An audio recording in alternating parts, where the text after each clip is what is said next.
삼위일체의 사역.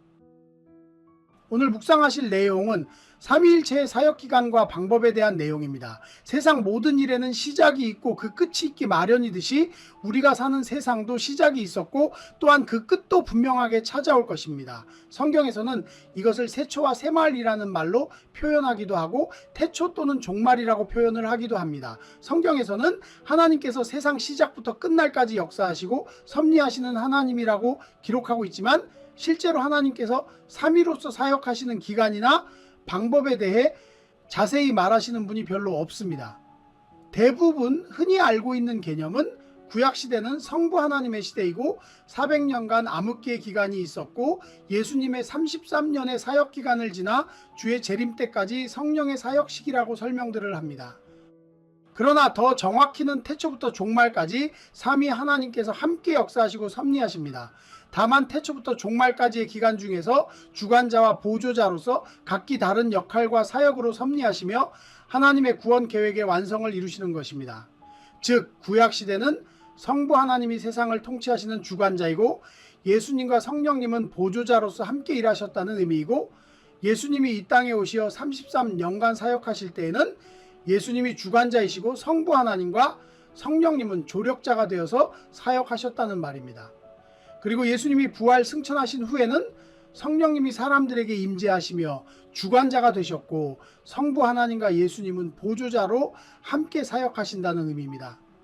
그렇게 삼위일체로서 하나님은 태초부터 종말까지 때론 주관자로 때론 보조자로서 함께 역사하시고 섭리하시며 온 세상을 다스리고 계시는 것입니다. 삼위 하나님으로서 통치하시고 섭리하시는 방법은 직접적인 방법과 간접적인 방법이 있는데 모든 인류는 사실 간접적으로 하나님의 통치와 섭리의 영향을 받습니다. 이는 믿는 자나 믿지 않는 자나 구분 없이 주어지는 것으로 첫째가 자연 법칙인데 노아의 홍수의 심판 이후로 사계절을 이루고 약육강식과 다른 여러 가지 자연의 법칙을 따라 생사화복을 누리는 것이 간접 통치의 방법입니다. 둘째로는 인생 법칙으로 이는 사람이 행한 대로 화와 복을 누리는 법칙인데 믿음이 있건 없건 사람의 행위대로 화와 복을 누리도록 세우신 법칙입니다.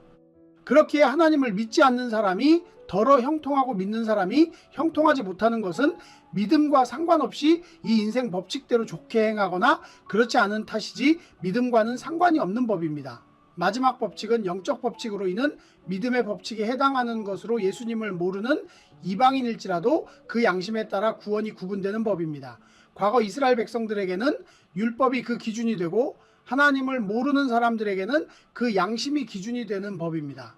즉 누구나 태어나면 반드시 죽음을 맞이하게 되는데 문제는 죽고 난 뒤에 과연 구원을 받을 수 있느냐 없느냐의 기준이 바로 이 영적 법칙에 해당하는 것이고 예수님이 오시기 전까지 이스라엘 백성들에게는 율법이 그 기준이 되었고 그 외의 사람들에게는 양심이 그 기준이 되었다는 의미입니다. 그리고 예수님이 오신 뒤부터 복음이 전파된 곳에는 이 기준이 양심이 아니라 복음을 듣고 회개하여 예수님을 영접한 사실 여부에 따라 구원 여부를 구분짓습니다. 그렇게 하나님의 직접 통치를 받았던 아담과 노아와 아브라함과 이스라엘 백성처럼 일부 사람들을 제외하고는 모두 간접적인 방법으로 세상을 통치하시고 다스려 오고 계신 것입니다.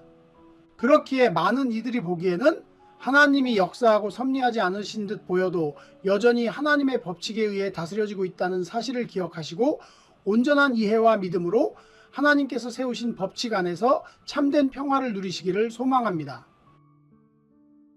구독, 좋아요, 알림 설정 해주세요.